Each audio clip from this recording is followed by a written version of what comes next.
السلام علیکم ناظرین، اس وقت پاکستانی قوم ایک عمومی مایوسی کی کیفیت سے دوچار ہے، اور اس کی وجہ ہم سب جانتے ہیں یہ ہے کہ پچھلی کئی دہائیوں سے ہمارا معاشرہ، ہماری قومی زندگی، ہمارا سماج ایک ہمہ گیر زوال کا شکار ہے۔ ایک ایسا زوال جو زندگی کے کسی ایک شعبے تک محدود نہیں ہے، بلکہ کھیل کے میدان ہوں یا تعلیم کا شعبہ ہو، سیاست ہو، قومی اداروں کی کارکردگی ہو، سائنس اور ٹیکنالوجی ہو، غرض کوئی سا بھی شعبہ لے لیجئے، کوئی سا بھی زندگی کا آپ معاملہ دیکھ لیجئے، اجتماعی طور پہ ایسا لگتا ہے کہ ایک زوال مسلسل ہے جو ختم ہونے کا نام ہی نہیں لے رہا، اور اس کے نتیجے میں لوگ نہ صرف یہ کہ مایوسی کا شکار ہیں، بلکہ اب بہت سے لوگ یہ باتیں بھی کرنے لگے ہیں کہ اب مستقبل کی کوئی امید نہیں ہے۔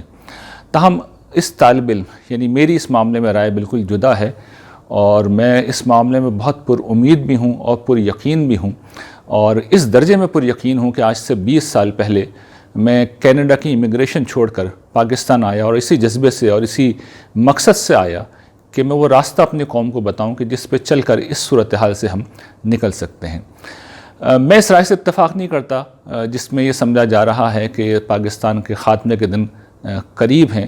میرے نزدیک ہماری قوم کا جو اصل معاملہ ہے وہ یہ ہے کہ ہم گویا کہ اپنے دور لڑک پن کے اندر ہی کچھ امراض کا شکار ہو گئے ہیں، اور ان امراض کی بنا پر ہم اس صورتحال کو جا پہنچے ہیں۔ یہ ایسا ہی ہے کہ جیسے کہ ایک بچہ ہے، ایک نوجوان ہے، اگر اسے جوانی میں ٹیومر ہو جائے، کینسر ہو جائے، تو ظاہر ہے کہ اس کی حالت بڑی تشویشناک ہو جاتی ہے، اور اگر پراپر ٹریٹمنٹ نہ کی جائے، علاج نہ کرایا جائے، تو پھر اس کا امکان ہوتا ہے، بلکہ یہ بات یقینی ہوتی ہے کہ پھر تباہی مقدر ہے، پھر موت مقدر ہے۔ تو یہ ہے وہ سینیریو، یہ ہے وہ زاویہ جس سے میں اپنے قوم کے حالات کو دیکھ رہا ہوں، اور اس کی وجہ کیا ہے؟ اس کی وجہ یہ ایک تو اس قوم کی تاریخ ہے۔ میں نے اس موضوع پہ ایک پوری کتاب لکھی ہے، عروج و زوال کا قانون، جس میں فلسفہ تاریخ کی روشنی میں میں نے یہ بتایا ہے کہ پاکستانی قوم تو بالکل نوجوان قوم ہے۔ یہ قوم محمد بن قاسم کی آمد یا مغلوں کے یہاں پر حملے کے وقت پیدا نہیں ہوئی تھی، بلکہ جس وقت مسلمانوں کی حکومت ہندوستان میں ختم ہو رہی تھی، اس قوم نے اس وقت جنم لیا تھا۔ تو ابھی اپنے دور بلوغت میں گویا کہ پہنچی ہے، لڑکپن میں ہے، اور اسی طریقے سے ہم یہ بات جانتے ہیں کہ اس میں جس طرح ایک نوجوان کے اندر نوجوانی کے دنوں میں، لڑکپن کے دنوں میں اس کے اندر زندہ سیلز پیدا ہو رہے ہوتے ہیں، یعنی یہ زندہ سیلز ہوتے ہیں، اور ان کا بڑی تعداد میں پیدا ہونا ہوتا ہے جو اس نوجوان کو نوجوان بناتا ہے۔ یعنی جوانی کی یہ آپ کہہ سکتے ہیں کہ سب سے بڑی علامت ہے، بوڑھوں میں یہ نہیں ہوتا۔ تو ہمارے یہاں یہ زندہ سیلز پیدا ہو رہے ہیں، زندہ خلیات پیدا ہو رہے ہیں، یعنی ایسے افراد پیدا ہو رہے ہیں، مستقل پیدا ہو رہے ہیں جو اپنی ذات سے اوپر اٹھتے ہیں، اور پھر قربانی دے کے قوم کے لیے بہت کچھ کرنے کا جذبہ رکھتے ہیں۔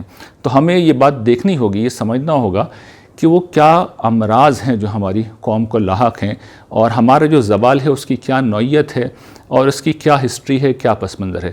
دیکھیے، اس کو سمجھانے کے لیے میں آپ کے سامنے ایک تقابل پیش کروں گا۔ یہ تقابل یا کمپیریزن روپیے اور ڈالر کی جو باہمی قیمت رہی ہے 1947 سے لے کر 47 سے لے کر آج تک، ڈالر کے مقابلے میں روپے کی جو قیمت رہی ہے، اس کی ایک گرافیکل ریپرزنٹیشن اس وقت اسکرین پر آپ کے سامنے آ رہی ہے۔ اس میں آپ یہ بات دیکھ سکتے ہیں کہ 1947 میں 3 روپے تقریباً 30 پیسے کا ایک ڈالر تھا، اور 1987 تک صورتحال یہ تھی کہ صرف 14 روپے بڑھ کر 17 روپے کا ایک ڈالر تھا، یعنی 40 برسوں میں صرف 14 روپے تھے جو بڑے تھے، اور ڈالر 3 روپے سے 17 روپے کا ہوا تھا۔ اس کے بعد ہم یہ دیکھتے ہیں کہ 1987 سے لے کر یہ جو اعداد و شمار آپ کے سامنے، گراف آپ کے سامنے، یہ 2019 تک کا ہے۔ اس میں 150 روپے آپ کو نظر آ رہے ہیں، جبکہ اس وقت ڈالر جو ہے وہ 166 روپے کا ہے ایک سال بعد۔ تو یہ جو گراف آپ کو بتا رہا ہے کہ ایک دم سے روپے کی ویلیو اگلے 33 برسوں کے اندر بڑی ہے، اور گویا کہ آپ یوں سمجھیں کہ 152 روپے ہیں، 152 روپے ہیں جو 33 برسوں کے اندر بڑھے ہیں، جبکہ ابتدائی 40 برسوں کے اندر صرف 14 روپے بڑھے تھے۔ تو گویا کہ ایک تیزی سے روپے کی قیمت میں گراوٹ آئی ہے، ڈیویلیو ہوا ہے۔ اور اگر میں اس گراف کو الٹ کے آپ کو دکھاؤں تو آپ اب یہ دیکھ سکتے ہیں کہ یہ گراف آپ کو ایک ڈھلان کی، یعنی زوال کی ڈھلان ہے گویا کہ، جس کی علامت کے طور پہ نظر آ رہا ہے۔ اس کا سفر گرچہ ابتدا میں بھی نشیب کی سمت ہی تھا، یعنی روپیہ جو ہے وہ زیادہ نہیں ہو رہا تھا، کم ہی ہو رہا تھا، لیکن ایک اعتدال کے اندر۔ لیکن 1987 کے بعد آپ دیکھیں گے کہ یہ ڈھلان ایک دم سے گہری ہوتی ہے، اور گویا کہ ایک کھائی میں گرنے کا عمل ہے، جو کہ ہو چکا ہے۔ یہ کوئی اتفاق نہیں ہے کہ ٹھیک یہی ہمارے سماج کی صورتحال ہے۔ ہمارا جو زوال شروع ہوا ہے، ہماگیر زوال جس سے اس وقت ہم دوچار ہیں، یہ میں عرض کروں کہ یہ ٹھیک اسی زمانے میں شروع ہوا ہے۔ سن 80-90 کی دہائی تک صورتحال یہ تھی کہ ہمارے معاشرے میں گرچہ بہت آئیڈیل صورتحال نہیں تھی، لیکن زندگی کے مختلف شعبوں میں ہماری بڑی اچیومنٹ تھیں۔ ہم اس وقت دنیا میں 4 کھیلوں میں ورلڈ چیمپئن تھے، بیک وقت کرکٹ میں، ہاکی میں، اسکواش میں، سنوکر میں ورلڈ چیمپئن تھے۔ یہ ایک شعبے کی میں نے آپ کو مثال دی ہے۔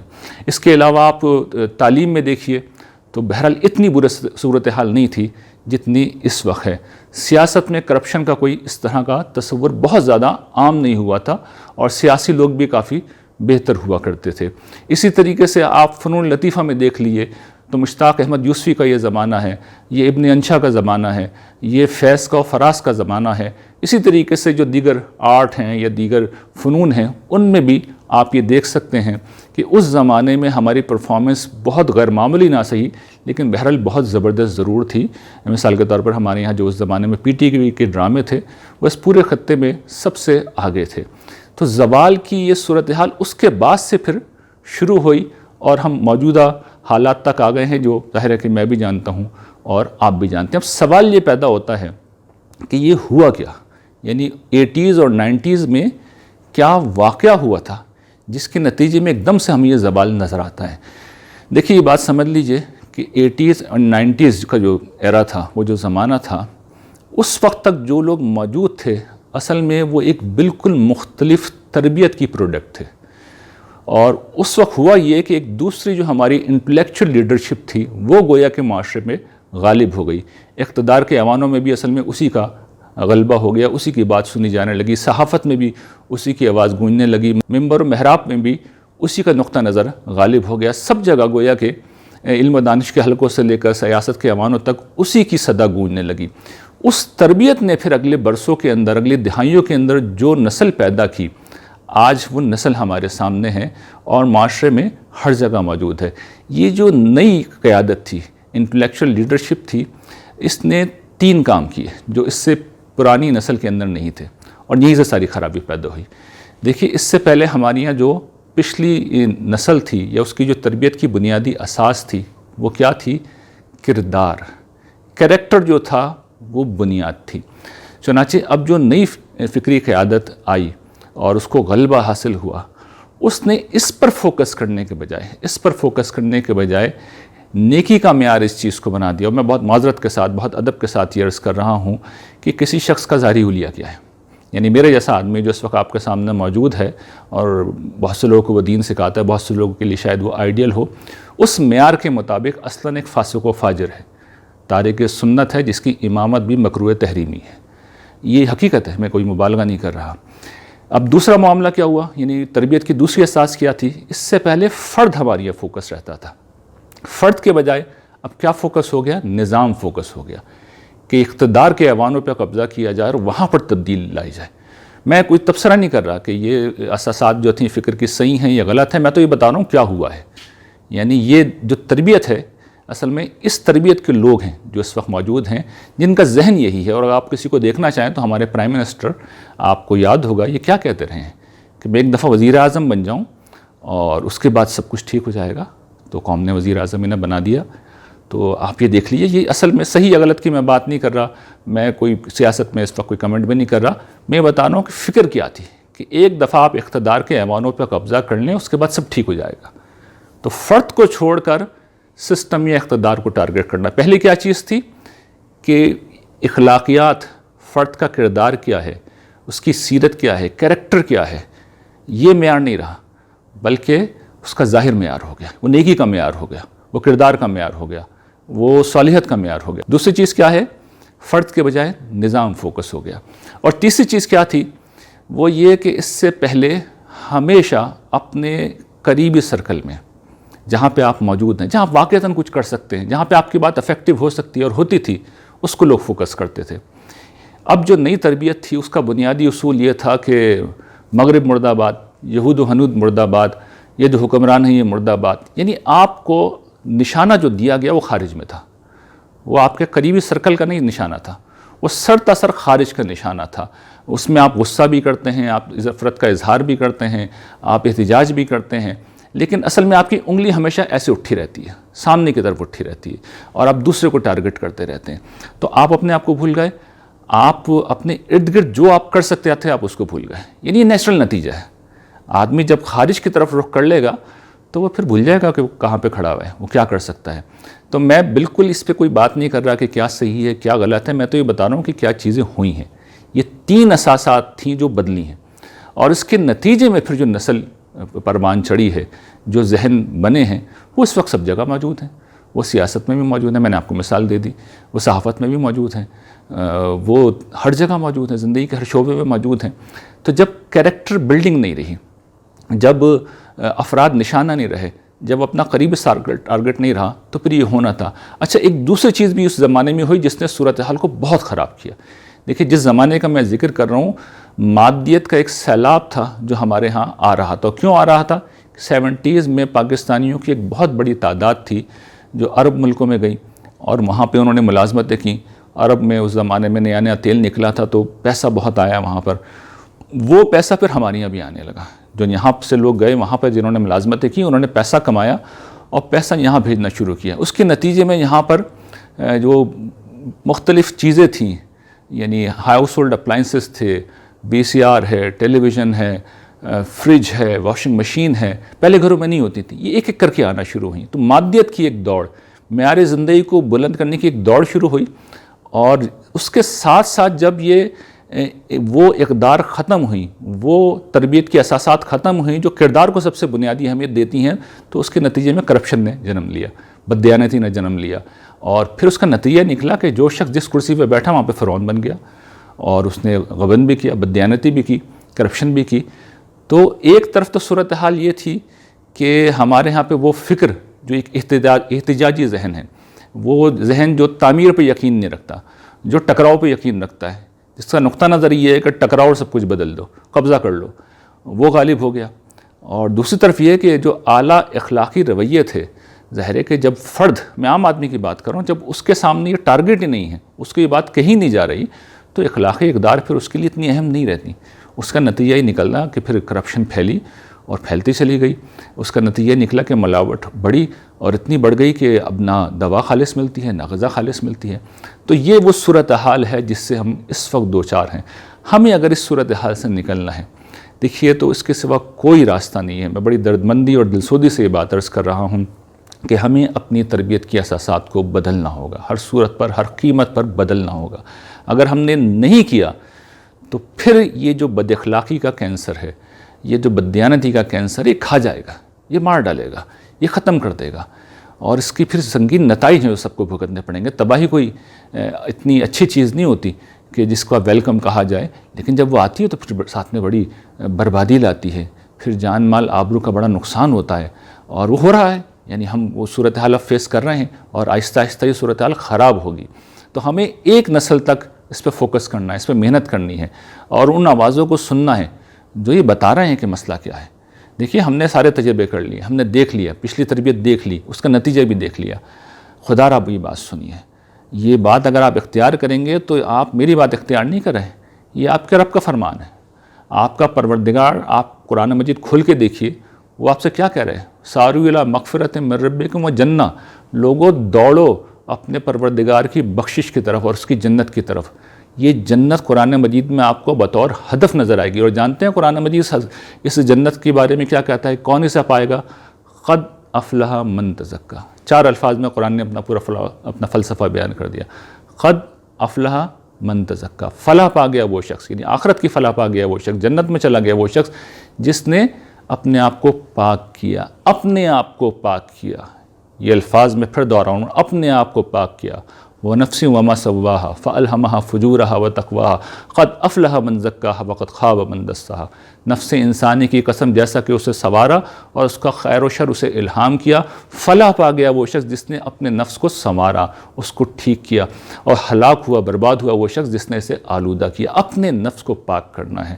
یہ جو اخلاقی آلائشیں ہیں، یہ جو تعصب ہے، یہ جو بددیانتی ہے، یہ جو جھوٹ ہے، یہ جو ملاوٹ ہے، یہ جو ہوس دنیا ہے، یہ جو انسان کے اوپر بدکاری کی خواہش سوار ہو جاتی ہے، ان سب چیزوں سے بچنے کا راستہ کیا ہے کہ انسان تزکیہ نفس کو ہدف بنا لیں۔ یہ قرآن مجید کی اصطلاح، یہ اللہ تعالیٰ نے دی ہے، یہ دین کا ہدف ہے، یہ دین کا نصب العین ہے۔ قرآن مجید میں 4 مقامات پر اسے رسول اللہ صلی اللہ علیہ وسلم کی بعثت کا مقصد قرار دیا گیا ہے۔ حضرت موسیٰ جب فرعون کے پاس پہنچے تو جا کے یہی کہا، فَقُلْ هَلْ لَكَ إِلَىٰ أَن تَزَكَّىٰ، کہ آؤ میں تجھے پاکیزگی کے طریقے بتاتا ہوں، کیا تو پاکیزہ ہونا چاہتا ہے؟ تو سارے پیغمبروں کی یہ دعوت رہی، یہ دین کا ہدف ہے، یہ دین کا نصب العین ہے۔ تو پہلی چیز یہ کہ ہمیں فرد کو ہدف بنانا ہے، یہ قرآن مجید کہہ رہا ہے، یہ میری بات نہیں، یہ اللہ تعالیٰ کا فیصلہ ہے۔ اور وہ اس درجے میں اس پہ گئے ہیں، اس درجے میں اس پہ گئے ہیں کہ انہیں پتہ تھا کہ لوگ اس بات کو اتنی آسانی سے نہیں مانتے، تو انہوں نے سورہ مائدہ میں کہا، جہاں پہ شریعت ختم ہو رہی ہے، یعنی وہ شریعت کے حوالے سے آخری صورت ہے، وہ کہتے ہیں کہ یا ایھا الذین آمنوا علیکم انفسکم، اے اہل ایمان تم پہ تمہارے اپنے نفس کی ذمہ داری، اپنی ذات کی ذمہ داری، جو فکر رہتی ہے نا زمانے کی، اللہ تعالیٰ سمجھا رہے ہیں کہ نہیں، ذمہ داری تم پہ تمہاری ہے۔ میں یہ نہیں کہہ رہا دوسروں کے متعلق انسان بالکل بے نیاز ہو جائے، اجتماعی خیر و شر سے بے نیاز ہو جائے، وہ کہہ یہ رہے ہیں کہ ذمہ داری تم پہ تمہاری ہے، اپنے آپ کو نہ بھولو۔ تو وہ کہتے ہیں یا ایھا الذین آمنوا علیکم انفسکم لا یضرکم من ضل اذا اہتدیتم، دیکھو اگر کوئی اور گمراہ ہوتا ہے تو اس کی گمراہی کا تمہیں کوئی نقصان نہیں جب تک تم ہدایت کے اوپر ہو، جب تک تم راہ راست کے اوپر ہو۔ تو قرآن مجید تو قطعیت کے ساتھ اپنا فیصلہ دیتا ہے۔ جو دوسری چیز ہے قرآن مجید ہمیں بتاتا ہے اور ہمیں سمجھاتا ہے وہ یہ کہ دیکھیے ایک فرد کو ظاہر ہے کہ اجتماعی خیر و شر سے تو بے نیاز نہیں ہو سکتا نا، تو جو بات سورہ والعصر میں اللہ تعالیٰ نے سمجھائی ہے، تواصوا بالحق و تواصوا بالصبر، ایمان کے ساتھ، عمل صالح کے ساتھ، یعنی ایمان اخلاق کی دعوت کے ساتھ جو تیسرا مطالبہ کیا گیا ہے وتواصوا بالحق و تواصوا بالصبر، کہ یہ وہ لوگ ہیں جو ایک دوسرے کو باہمی طور پہ حق کی تلقین اور اس پہ صبر کی تاکید کرتے ہیں۔ تو یہ جو کام ہے حق پرستی کا اور حق کی شمع کو جلائے رکھنے کا، یہ ایک دوسرے کو کرنا، یہ ایک دوسرے کو کب کیا جا سکتا ہے؟ جب آپ اپنے سرکل میں کر رہے ہوں، یہ پبلک میں جا کے نہیں کیا جاتا، یہ اس طرح کیا جاتا ہے کہ شوہر بیوی کو اور بیوی شوہر کو کر رہی ہو، اولاد والدین کو اور والدین اولاد کو کر رہے ہیں، بھائی بہن کو اور بہن بھائی کو کر رہے ہوں، دوست دوست کو کر رہا ہو۔ تو یہ اپنے سرکل میں کیا جانے والا کام ہے، یہ ایک دوسرے کو کیا جانے والا کام ہے۔ دیکھیے بڑا آسان ہوتا ہے کہ فیس بک پہ جا کے میں حکومت کے خلاف کوئی تقریر کر دوں، میں مغرب کو برا بھلا کہہ دوں، میں اپنے گھر میں کیا کر رہا ہوں؟ وہاں کتنا میں ہونے والے کسی ظلم کے اندر ریسسٹ کر رہا ہوں، کسی زیادتی میں ریسسٹ کر رہا ہوں، کسی ناحق میں مداخلت کر رہا ہوں۔ میرا مفاد ہوتا ہے، مجھے پتہ ہوتا ہے کہ میں اپنے مفادات کمپرومائز نہیں کروں گا، تو میں خاموش رہتا ہوں، بلکہ میں خود ناحق پہ کھڑا ہو جاتا ہوں۔ تو دین یہ نہیں کہہ رہا، دین یہ نہیں کہہ رہا کہ تم باہر جا کے تو چیمپئن بن جاؤ، نہیں، دین یہ کہہ رہا ہے تم گھر کے اندر حق کے چیمپئن بنو، جہاں تم موجود ہو وہاں تم حق کے نمائندہ بنو۔ اور دیکھیے گھر میں رہ کے ہمیں حق کے چیمپئن بننا ہے، لیکن حق کو ٹھوسنا نہیں ہے، تواصو، نصیحت کرنی ہے، سمجھانا ہے لوگوں کو، کیونکہ اصل اصول کیا ہے؟ علیکم انفسکم، وہ پیچھے قرآن بیان کر چکا ہے، تم پہ تمہاری ذمہ داری ہے، تو تم پہ کسی کو زبردستی نہیں کرنی، کیونکہ یہ تو دیکھیے اسکیم ہی نہیں ہے اللہ تعالیٰ کی۔ زبردستی اگر اللہ نے کرنی ہوتی تو خود کر لیتے، اگر وہ سب کو ٹھیک کرنا چاہیں تو ان کے لیے کیا مشکل ہے، یہ ان کی اسکیم نہیں ہے۔ ہاں صحیح بات پہنچنی چاہیے، حق کی شمع روشن رہنی چاہیے، اور پھر اجتماعی طور پہ یہ ذمہ داری اگر دی گئی ہے تو علماء کو دی گئی ہے، اور ان کو بھی کوئی اور ذمہ داری نہیں دی گئی ہے۔ لِيُنذِرَ قَوْمَهُمْ، انہیں بھی انذار کی ذمہ داری دی گئی ہے۔ انذار کیا ہے؟ لوگوں کو یہ بتانا ہے کہ ایک روز انہیں اپنے رب کے حضور پیش ہونا ہے، یعنی انذار کا لفظی مطلب ہوتا ہے خبردار کرنا۔ کس واقعے سے خبردار کرنا؟ کہ لوگوں تم اپنے رب کے حضور ایک روز پیش ہو گئے، اس حال میں پیش ہو گئے، مَن یعمل مثقال ذرۃ خیرا یرہ ومن یعمل مثقال ذرۃ شرا یرہ، رائی کے دانے کے برابر بھی اگر خیر کی ہے سامنے آ جائے گی، اور رائی کے دانے کے برابر بھی کوئی برائی کی ہے تو سامنے آ جائے گی۔ یہ کپڑے وپڑے بھی نہیں ہوں گے جسم کے اوپر، اور ایک ایک عمل کا جواب دینا ہوگا، کسی کو نہیں پیش کر سکیں گے، کوئی حامی نہیں آئے گا۔ اپنے سپورٹ کے اندر ہم اپنے خاندان کو نہیں لا سکتے، اپنے سیاسی لیڈروں کو نہیں لا سکتے، پیسے بھی پیش نہیں کر سکتے، کچھ بھی نہیں ہوگا ہمارے پاس۔ اگر کوئی نقطہ نظر اختیار کیا ہے تو کسی عالم کو بھی نہیں بلا سکتے، اللہ میاں یہ میرا مقدمہ لڑے گا، یہ بتائے گا کہ اس نے کیا سمجھا تھا، ہمیں بتانا ہوگا۔ اللہ تعالیٰ کہیں گے یہ قرآن مجید میں سب کچھ لکھا ہوا تھا، لکھ کے دیا تھا تمہیں، یا تو تمہارا عمل اس کے مطابق ہو تو پیش کرو، اور اگر تمہارے پاس تمہارے اپنے خیالات ہیں، تصورات ہیں، خواہشات ہیں جنہیں تم مذہب کے نام پہ کرتے رہے، تو پھر یہ تو مردود ہیں، اسے تو اٹھا کے پھینک دیا جائے گا۔ تو قرآن مجید کی بنیاد پہ فیصلہ ہوگا۔ یہ رسول اللہ صلی اللہ علیہ وسلم کی اصل دعوت ہے، رسول اللہ صلی اللہ علیہ وسلم کو اس کے ذریعے سے انذار کو حکم دیا گیا تھا۔ یہ رسول اللہ صلی اللہ علیہ وسلم کی لائی ہوئی وہ نعمت ہے جس کے بارے میں اللہ تعالیٰ قرآن مجید میں کہتے ہیں فَبِذَالِكَ فَلْيَفْرَحُوا، لوگوں اس کے اوپر خوشیاں مناؤ، یہ جنت کا راستہ لکھ کے تمہیں دے دیا ہے، خزانے کا نقشہ، جنت کا نقشہ تمہیں تحریری شکل میں دے دیا ہے، اسٹریٹ راستہ ہے جنت کا۔ اس طالب علم نے تو یہ خدمت بھی سر انجام دی ہے۔ قرآن کا مطلوب انسان ایک کتاب لکھے کہ قرآن مجید کی 6,500 ہزار آیات میں جو اصل احکام تھے، یعنی جو اصل مطالبات تھے، ان کو جمع کر کے ایک ساتھ رکھ دیا، اور آپ ان کو وہاں پڑھ سکتے ہیں۔ چند سو آیات ہیں، ان میں واضح طور پہ اللہ تعالیٰ نے جو چیز سامنے رکھی وہ ایک کیریکٹر ہے۔ اور میں ایک بات کہتا ہوں تو لوگ ناراض ہوتے ہیں، میں عرض کرتا ہوں وہاں پہ ایک کیریکٹر ہے، کوئی حلیہ نہیں ہے۔ تو بہرحال جو گزارشات پیش کرنی تھی، جہاں سے اصل بات شروع ہوئی تھی کہ یہ قوم گرچہ ایک مشکل دور سے گزر رہی ہے، لیکن یہ بربادی نہیں ہے، یہ بیماری ہے، اور اس بیماری کو ٹھیک کیا جا سکتا ہے۔ لیکن راستہ یہی ہے کہ تربیت کی اساسات کو ٹھیک کیا جائے، فرد کو آپ ہدف بنائیں، اسی طریقے سے فرد کی اخلاقی تربیت کریں، جہاں پہ آپ موجود ہیں وہاں پر اپنی ذمہ داریاں پوری طرح ادا کریں۔ جب 100% لوگ یہ کام کریں گے تو پھر فرد میں بھی تبدیلی آئے گی، پھر اس گھر میں بھی تبدیلی آئے گی، پھر اقتدار کے ایوانوں میں بھی تبدیلی آئے گی، اور فرض کر لیں یہ تبدیلی نہیں بھی آتی ہے تو جہاں آپ موجود ہیں وہاں خیر ہوگا، وہاں بھلائی ہوگی۔ اور میں اور آپ کہاں جیتے ہیں؟ ہم اپنے گھروں میں جیتے ہیں، اپنے محلوں میں جیتے ہیں، اپنے آفیسز کے اندر جیتے ہیں۔ ہماری دنیا اصل میں یہ ہے، تو یہ دنیا تو اچھی دنیا ہو جائے گی۔ تو یہ ہمارے لیے واحد راستہ ہے۔ اس راستے کو اگر ہم اختیار کریں گے تو انشاءاللہ مجھے یقین ہے کہ اگلے 20-25 برسوں کے اندر، کیونکہ تاریخ کا مطالعہ بتاتا ہے کہ اتنی مدت کافی ہوتی ہے قوم کی تربیت کے لیے، اگر قوم بات سن لے 20-25 سال میں ایک نسل تیار ہو جاتی ہے، اور وہ نسل اگر اس کیریکٹر کے ساتھ تیار ہوئی ہو جو قرآن مجید بیان کرتا ہے، تو پھر جیسا کہ میں توجہ دلاتا ہوں اور بار بار عرض کرتا ہوں کہ دیکھیے ہمیں سپر پاور بننے سے کوئی نہیں روک سکتا، اور اگر ہم اسی راستے پر گامزن رہے تو پھر جو کچھ ہوگا وہ ہم بھی دیکھیں گے اور آپ بھی دیکھیں گے۔ وآخر دعوانا ان الحمد للہ رب العالمین۔